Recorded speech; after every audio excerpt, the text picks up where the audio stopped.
ನಮಸ್ಕಾರ ಸ್ನೇಹಿತರೆ, ನೀವು ನೋಡ್ತಾ ಇದ್ದೀರಾ ಕಲಾಜ್ಯೋತಿ ಅಕಾಡೆಮಿ ಯೂಟ್ಯೂಬ್ ಚಾನಲ್.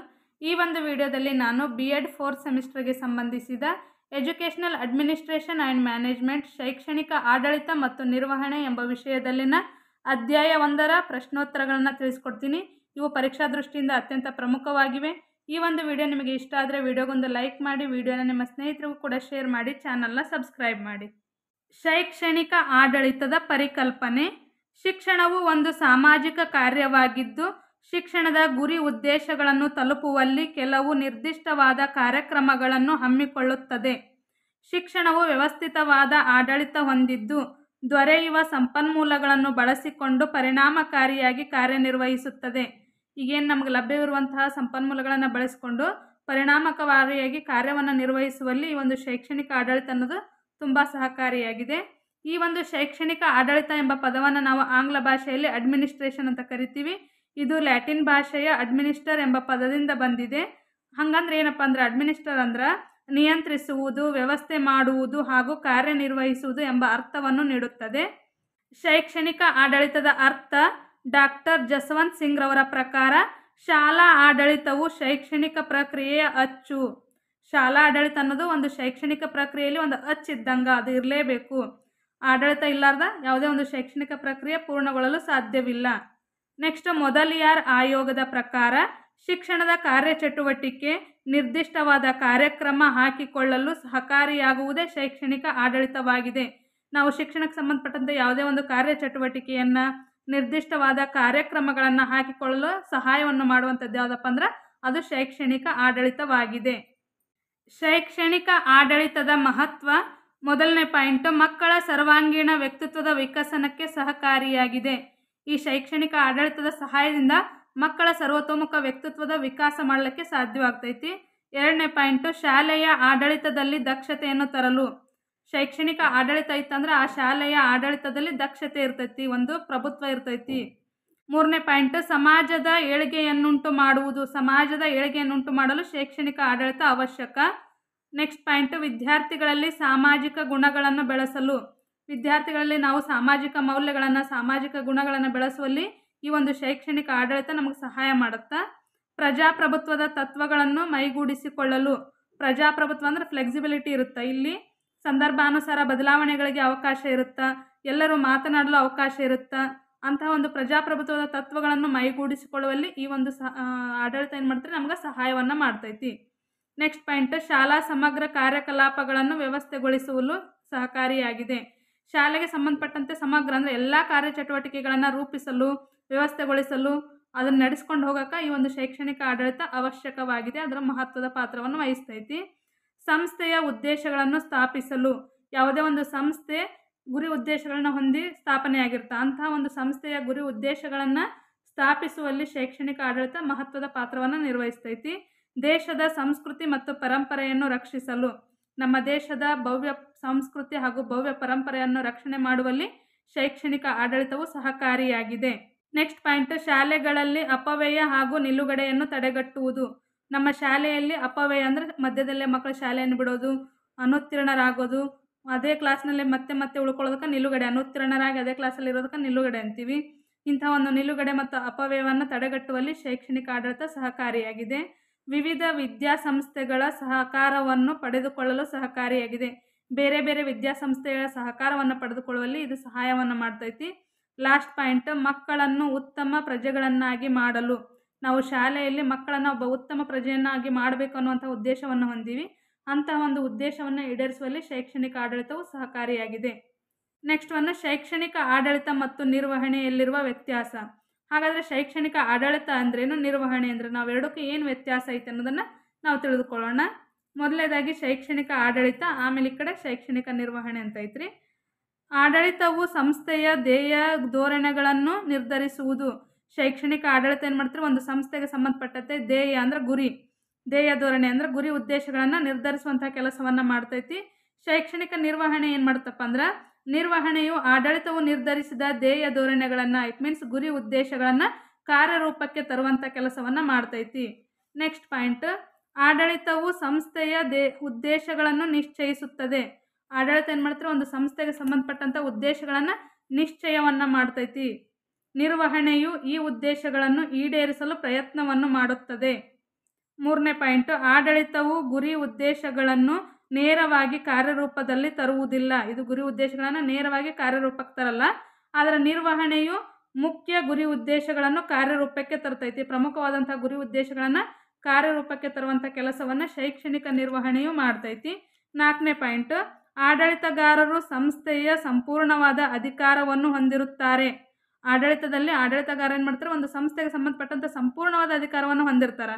ನಿರ್ವಹಣೆದಾರರು ಕೂಡ ಸಂಸ್ಥೆಯ ಸಂಪೂರ್ಣವಾದ ಅಧಿಕಾರವನ್ನು ಹೊಂದಿರುತ್ತಾರೆ. ಶಾಲಾ ನಿರ್ವಹಣೆಯಲ್ಲೂ ಕೂಡ ನಿರ್ವಹಣೆದಾರರು ಕೂಡ ಸಂಪೂರ್ಣವಾದ ಅಧಿಕಾರವನ್ನು ಹೊಂದಿರ್ತಾರೆ ಒಂದು ಸಂಸ್ಥೆಗೆ ಸಂಬಂಧಪಟ್ಟಂತೆ. ನೆಕ್ಸ್ಟ್ ಪಾಯಿಂಟು, ಉದ್ದೇಶಗಳನ್ನು ಪೂರೈಸಲು ಮಾನವ ಶಕ್ತಿಗೆ ನಿರ್ದೇಶನವನ್ನು ನೀಡುವುದು. ಶಿಕ್ಷಣ ಸಂಸ್ಥೆಯ ಉದ್ದೇಶಗಳನ್ನು ಪೂರೈಸೋಕ್ಕೋಸ್ಕರ ಮಾನವ ಶಕ್ತಿಗೆ ಏನು ಮಾಡ್ತಾರೆ, ನಿರ್ದೇಶನವನ್ನು ನೀಡ್ತಾರೆ. ನಿರ್ವಹಣೆಯಲ್ಲಿ ಏನು ಮಾಡ್ತಾರೆ, ಉದ್ದೇಶಗಳನ್ನು ಪೂರೈಸಲು ಮಾನವ ಶಕ್ತಿಗೆ ನಿರ್ದೇಶನವನ್ನು ನೀಡುವುದಿಲ್ಲ. ಇಲ್ಲಿ ಯಾವುದೇ ರೀತಿಯಾದ ಮಾನವ ಶಕ್ತಿಗೆ ಇವರು ನಿರ್ದೇಶನವನ್ನು ನೀಡುವುದಿಲ್ಲ. ನೆಕ್ಸ್ಟ್ ಪಾಯಿಂಟು, ಆಡಳಿತವು ಯೋಜನೆ ಮತ್ತು ಸಂಘಟನೆಯ ಕಾರ್ಯಗಳನ್ನು ನಿರ್ವಹಿಸುತ್ತದೆ. ಶೈಕ್ಷಣಿಕ ಆಡಳಿತ ಏನು ಮಾಡ್ತಾರೆ, ಯೋಜನೆಗಳನ್ನು ರೂಪಿಸುತ್ತಾ ಹಾಗೂ ಅದನ್ನು ಸಂಘಟನೆ ಮಾಡುವಂಥ ಕಾರ್ಯವನ್ನು ಮಾಡ್ತೈತಿ. ಆದರೆ ನಿರ್ವಹಣೆಯು ಪ್ರೇರೇಪಿಸುವ ಮತ್ತು ನಿಯಂತ್ರಿಸುವ ಕಾರ್ಯವನ್ನು ನಿರ್ವಹಿಸುತ್ತದೆ. ಪ್ರೇರೇಪಣೆ ಮಾಡುವಂಥ ನಿರ್ವಹಿಸುವ ಕೆಲಸವನ್ನು ನಿರ್ವಹಣೆ ಮಾಡ್ತೈತಿ. ನೆಕ್ಸ್ಟ್ ಪಾಯಿಂಟ್, ಆಡಳಿತವು ಉಚ್ಚ ಮಟ್ಟದ ನಿರ್ವಹಣೆಯ ಸಂಬಂಧಿಸಿದ್ದಾಗಿದೆ. ಆಡಳಿತ ಅನ್ನೋದು ಉನ್ನತ ಮಟ್ಟದ ಉಚ್ಚ ಮಟ್ಟದ ನಿರ್ವಹಣೆಗೆ ಸಂಬಂಧಿಸಿದರೆ, ನಿರ್ವಹಣೆಯು ಮಧ್ಯಮ ಹಾಗೂ ಕೆಳಮಟ್ಟದ ನಿರ್ವಹಣೆಗೆ ಸಂಬಂಧಿಸಿದೆ. ಆಡಳಿತವು ಸಂಸ್ಥೆಯ ಮಹತ್ವದ ವಿಷಯಗಳ ಮೇಲೆ ನಿರ್ಣಯಗಳನ್ನು ತೆಗೆದುಕೊಳ್ಳುತ್ತದೆ. ಒಂದು ಸಂಸ್ಥೆಗೆ ಸಂಬಂಧಪಟ್ಟಂತೆ ಮಹತ್ವವಾದ ವಿಷಯದ ಮೇಲೆ ನಿರ್ಣಯವನ್ನು ತೆಗೆದುಕೊಳ್ಳುತ್ತೆ. ಆದರೆ ನಿರ್ವಹಣೆಯು ಸಂಸ್ಥೆಯ ದೈನಂದಿನ ವ್ಯವಹಾರಗಳ ಮೇಲೆ ನಿರ್ಣಯಗಳನ್ನು ತೆಗೆದುಕೊಳ್ಳುತ್ತದೆ. ಒಂದು ಸಂಸ್ಥೆ ದಿನನಿತ್ಯ ಕೈಗೊಳ್ಳುವಂತಹ ಕೆಲಸ ಕಾರ್ಯಗಳ ಮೇಲೆ ನಿರ್ಣಯವನ್ನು ತೆಗೆದುಕೊಳ್ಳೋದು ನಿರ್ವಹಣೆಯಾಗಿದೆ. ನೆಕ್ಸ್ಟ್ ಪಾಯಿಂಟ್, ಆಡಳಿತವು ಆಡಳಿತಾತ್ಮಕ ನೈಪುಣ್ಯತೆಯನ್ನು ಒಳಗೊಂಡಿರುತ್ತದೆ. ನಿರ್ವಹಣೆಯು ತಾಂತ್ರಿಕ ನೈಪುಣ್ಯತೆಯನ್ನು ಒಳಗೊಂಡಿರುತ್ತದೆ. ಆಡಳಿತಾತ್ಮಕ ನೈಪುಣ್ಯತೆ ಒಳಗೊಂಡ್ರೆ ನಿರ್ವಹಣೆ ಅನ್ನೋದು ತಾಂತ್ರಿಕ ನೈಪುಣ್ಯತೆಯನ್ನು ಒಳಗೊಂಡಿರುತ್ತೆ. ಲಾಸ್ಟ್ ಪಾಯಿಂಟ್, ಆಡಳಿತ ಈ ಪದವನ್ನು ಹೆಚ್ಚಾಗಿ ಸರ್ಕಾರಿ ವಲಯದಲ್ಲಿ ಉಪಯೋಗಿಸುವರು. ನಿರ್ವಹಣೆ ಎಂಬ ಪದವನ್ನು ಹೆಚ್ಚಾಗಿ ವ್ಯಾವಹಾರಿಕ ವಲಯದಲ್ಲಿ ಉಪಯೋಗಿಸುವರು. ನೆಕ್ಸ್ಟ್ ಒಂದು, ಶೈಕ್ಷಣಿಕ ನಿರ್ವಹಣೆಯ ಸ್ವರೂಪ. ಮೊದಲನೇ ಪಾಯಿಂಟು, ಸ್ಥಿತಿಸ್ಥಾಪಕತ್ವ. ಶೈಕ್ಷಣಿಕ ನಿರ್ವಹಣೆಯು ಸ್ಥಿರವಾಗಿರದೆ ಅದು ಬದಲಾವಣೆಗೆ ಒಳಗಾಗುವುದು. ಶೈಕ್ಷಣಿಕ ನಿರ್ವಹಣೆ ಅನ್ನೋದು ಯಾವಾಗಲೂ ನಿಂತ ನೀರಲ್ಲ, ಅದು ಸ್ಥಿರವಾಗಿರಂಗಿಲ್ಲ, ಅದು ಬದಲಾವಣೆ ಆಗ್ತಾ ಇರುತ್ತೆ. ನದಿಯ ನೀರು ಹರಿದಂತೆ ಶುದ್ಧ ಆಗೋ ಹಾಗೆ ಇದು ಬದಲಾವಣೆಗೆ ತಕ್ಕಂತೆ ಬದಲಾವಣೆಗೆ ಒಳಗಾಗುವಂಥ ಒಂದು ವ್ಯವಸ್ಥೆಯೇ ಶೈಕ್ಷಣಿಕ ನಿರ್ವಹಣೆಯಾಗಿದೆ. ಎರಡನೇ ಪಾಯಿಂಟು, ವ್ಯಾವಹಾರಿಕ. ಶೈಕ್ಷಣಿಕ ನಿರ್ವಹಣೆಯು ವ್ಯವಹಾರವಾದ ಉದ್ದೇಶವನ್ನು ಒಳಗೊಂಡಿದೆ. ವ್ಯಾವಹಾರಿಕವಾದಂಥ ಉದ್ದೇಶವನ್ನು ಈ ಶೈಕ್ಷಣಿಕ ನಿರ್ವಹಣೆ ಒಳಗೊಂಡೈತಿ. ನೆಕ್ಸ್ಟ್, ದಕ್ಷತೆ.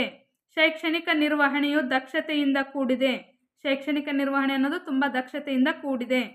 ವೃತ್ತಿ ಹಾಗೂ ಕೌಶಲ್ಯಗಳನ್ನು ಹೊಂದಿದೆ. ಶೈಕ್ಷಣಿಕ ನಿರ್ವಹಣೆ ವೃತ್ತಿ ಮತ್ತು ಕೌಶಲ್ಯ ಎರಡನ್ನೂ ಕೂಡ ಒಳಗೊಂಡಿದೆ.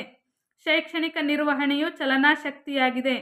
ಶೈಕ್ಷಣಿಕ ನಿರ್ವಹಣೆ ಅನ್ನೋದು ಒಂದು ಚಲನಾಶಕ್ತಿಯಾಗಿದೆ.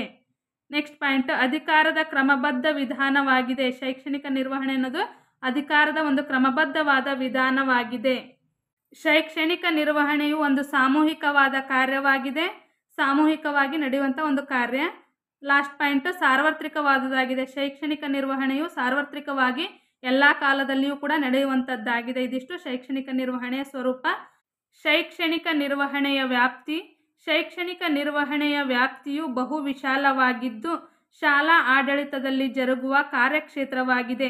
ಇತ್ತೀಚಿನ ದಿನಗಳಲ್ಲಿ ಶಾಲಾ ನಿರ್ವಹಣೆಯು ತೀರಾ ಬೆಳೆದು ಬಂದಿದೆ ಹಾಗೂ ಅಗಮ್ಯವಾಗಿದೆ.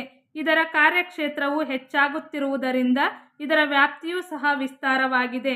ಶೈಕ್ಷಣಿಕ ನಿರ್ವಹಣೆಯ ವ್ಯಾಪ್ತಿಯು ಈ ಕೆಳಗಿನ ಅಂಶಗಳಲ್ಲಿ ಕಂಡುಬರುತ್ತದೆ. ಇದಿಷ್ಟು ಶೈಕ್ಷಣಿಕ ನಿರ್ವಹಣೆಯ ವ್ಯಾಪ್ತಿಯ ಪೀಠಿಕೆಯಾಗಿದೆ. ಆ ಪಾಯಿಂಟ್ಸ್ ನೋಡನ್ರಿ. 1ನೇ ಪಾಯಿಂಟು, ಸಿಬ್ಬಂದಿ ವರ್ಗದ ರಚನೆ. 2ನೇ ಪಾಯಿಂಟು, ಆಡಳಿತ ಯಂತ್ರವನ್ನು ನಡೆಸುವುದು. 3ನೇ ಪಾಯಿಂಟು, ಮುಖ್ಯೋಪಾಧ್ಯಾಯರು, ಶಿಕ್ಷಕರು, ಇತರ ಸಿಬ್ಬಂದಿ ವರ್ಗದವರಿಗೆ ಸಾಧನಗಳನ್ನು ಒದಗಿಸುವುದು. ಶಿಕ್ಷಕರಿಗೆ, ಮುಖ್ಯೋಪಾಧ್ಯಾಯರಿಗೆ ಏನೆಲ್ಲ ಅವಶ್ಯಕತೆ ಇರ್ತೈತಲ್ಲ ಆ ಅವಶ್ಯಕವಾದ ಸಲಕರಣೆಗಳನ್ನು ಸಾಧನಗಳನ್ನು ಒದಗಿಸಿಕೊಡುವುದು. 4ನೇ ಪಾಯಿಂಟು, ಶಾಲೆಯ ವೇಳಾಪತ್ರಿಕೆಯನ್ನು ಸಿದ್ಧಗೊಳಿಸುವುದು. ಒಂದು ಶಾಲೆ ಸರಿಯಾಗಿ ನಡಿಬೇಕಂದ್ರೆ ಅಲ್ಲಿ ವೇಳಾಪತ್ರಿಕೆ ಅನ್ನೋದು ಅವಶ್ಯಕವಾಗಿದೆ. ಹಾಗಾಗಿ ವೇಳಾಪತ್ರಿಕೆಯನ್ನು ಸಿದ್ಧಗೊಳಿಸಬೇಕು. ನೆಕ್ಸ್ಟ್ ಒನ್, ವಿವಿಧ ವರ್ಗಗಳಿಗೆ ಪಠ್ಯಕ್ರಮ ಒದಗಿಸುವುದು. ಶೈಕ್ಷಣಿಕ ನಿರ್ವಹಣೆಯ ವ್ಯಾಪ್ತಿ ಎಲ್ಲಿವರೆಗೂ ಐತಂದರೆ ಬೇರೆ ಬೇರೆ ವರ್ಗಗಳು, 5ನೇ ಕ್ಲಾಸ್, 6ನೇ ಕ್ಲಾಸ್, 7ನೇ ಕ್ಲಾಸ್, 1ರಿಂದ 8ನೇ ಕ್ಲಾಸ್ ಇರ್ಬೋದು, 10ನೇ ಕ್ಲಾಸ್, ಬೇರೆ ಬೇರೆ ವರ್ಗಗಳಿಗೆ ಸಂಬಂಧಪಟ್ಟಂತೆ ಪಠ್ಯಕ್ರಮವನ್ನು ಒದಗಿಸುವವರೆಗೂ ಅದು ವ್ಯಾಪ್ತಿಯನ್ನು ಒಳಗೊಂಡಿದೆ. ಶಾಲೆಯಲ್ಲಿ ಶಿಸ್ತನ್ನು ಉಂಟು ಮಾಡುವುದು ಹಾಗೂ ಶಿಸ್ತು ಕಾಪಾಡುವುದು. ಶಾಲೆಯಲ್ಲಿ ಶಿಸ್ತನ್ನು ಉಂಟು ಮಾಡೋದು ಮತ್ತು ಶಿಸ್ತನ್ನು ಕಾಪಾಡುವಲ್ಲಿ ತನ್ನ ವ್ಯಾಪ್ತಿಯನ್ನು ಒಳಗೊಂಡಿದೆ. ನೆಕ್ಸ್ಟ್ ಪಾಯಿಂಟು, ಶಾಲೆಯ ಮೇಲ್ವಿಚಾರಣೆಯ ಕಾರ್ಯವನ್ನು ಕೈಗೊಳ್ಳುವುದು. ಶಾಲೆಗೆ ಸಂಬಂಧಪಟ್ಟಂತೆ ಮೇಲ್ವಿಚಾರಣೆಯ ಕಾರ್ಯವನ್ನು ಕೈಗೊಳ್ಳುವಂಥ ಕೆಲಸವನ್ನು ಮಾಡ್ತೈತಿ. ನೆಕ್ಸ್ಟ್ ಪಾಯಿಂಟು, ವಿದ್ಯಾರ್ಥಿಗಳಿಗೆ ವಿವಿಧ ಪ್ರಕಾರದ ಸೌಲಭ್ಯಗಳನ್ನು ಒದಗಿಸುವುದು.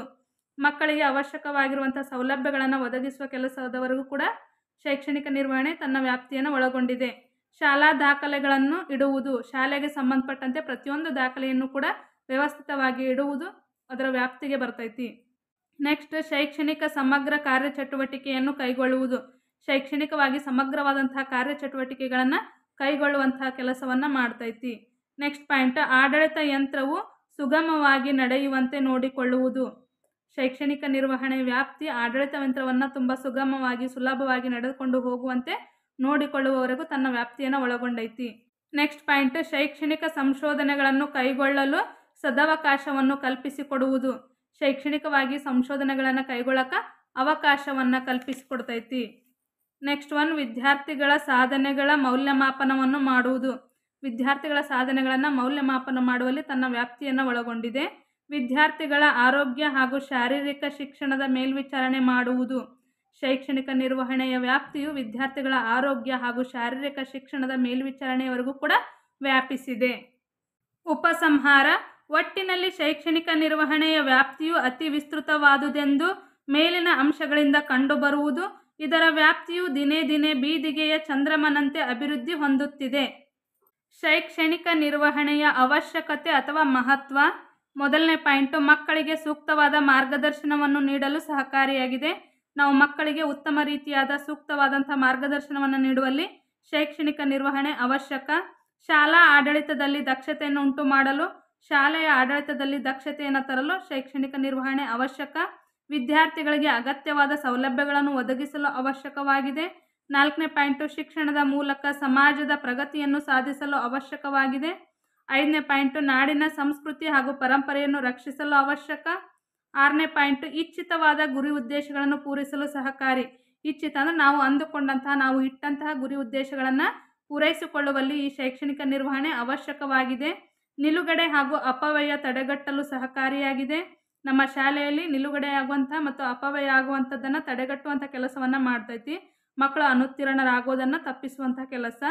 ಹಾಗೂ ಶಾಲೆಯನ್ನು ಬಿಟ್ಟು ಮನೆಯಾಗ ಇರಬಾರ್ದು. ಮಕ್ಕಳು ಪ್ರತಿದಿನವೂ ಶಾಲೆಗೆ ಬರುವಂತೆ ಹಾಗೂ ಶಿಕ್ಷಣದಲ್ಲಿ ಉತ್ತಮವಾದ ಸಾಧನೆ ಮಾಡುವಂತೆ ಮಾಡುವುದಾಗಿದೆ.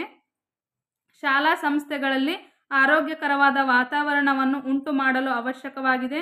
ಒಂದು ಶಾಲಾ ಸಂಸ್ಥೆಯಲ್ಲಿ ಆರೋಗ್ಯಕರವಾದ ವಾತಾವರಣವನ್ನು ಉಂಟು ಮಾಡುವಲ್ಲಿ ಶೈಕ್ಷಣಿಕ ನಿರ್ವಹಣೆಯು ಅವಶ್ಯಕವಾಗಿದೆ. ನೆಕ್ಸ್ಟ್ ಪಾಯಿಂಟು, ಯೋಜನೆಗಳು ಹಾಗೂ ಕಾರ್ಯಚಟುವಟಿಕೆಗಳ ಯಶಸ್ವಿಯಾಗಲು ಅವಶ್ಯಕವಾಗಿದೆ. ನಾವು ಹಾಕಿಕೊಂಡಂಥ ಯೋಜನೆಗಳಾಗಿರ್ಬೋದು, ಕಾರ್ಯಚಟುವಟಿಕೆಗಳಾಗಿರ್ಬೋದು, ಅವೆಲ್ಲವೂ ಕೂಡ ಯಶಸ್ವಿಯಾಗಿ ಸಾಧನೆಯಾಗಲು ಈ ಒಂದು ಶೈಕ್ಷಣಿಕ ನಿರ್ವಹಣೆ ಅವಶ್ಯಕವಾಗಿದೆ. ವಿದ್ಯಾರ್ಥಿಗಳು ಮತ್ತು ಶಿಕ್ಷಕರಿಗೆ ಅಗತ್ಯವಾದ ಸಂಪನ್ಮೂಲಗಳನ್ನು ಒದಗಿಸುವುದು. ಶಿಕ್ಷಕರಿಗೆ ಬೇಕಾದಂಥ ಸಂಪನ್ಮೂಲ, ವಿದ್ಯಾರ್ಥಿಗಳಿಗೆ ಬೇಕಾದ ಸಂಪನ್ಮೂಲಗಳನ್ನು ಒದಗಿಸುವಲ್ಲಿ ಶೈಕ್ಷಣಿಕ ನಿರ್ವಹಣೆಯ ಪಾತ್ರ ತುಂಬ ಅವಶ್ಯಕವಾಗಿದೆ ಮತ್ತು ಮಹತ್ವಪೂರ್ಣವಾಗಿದೆ.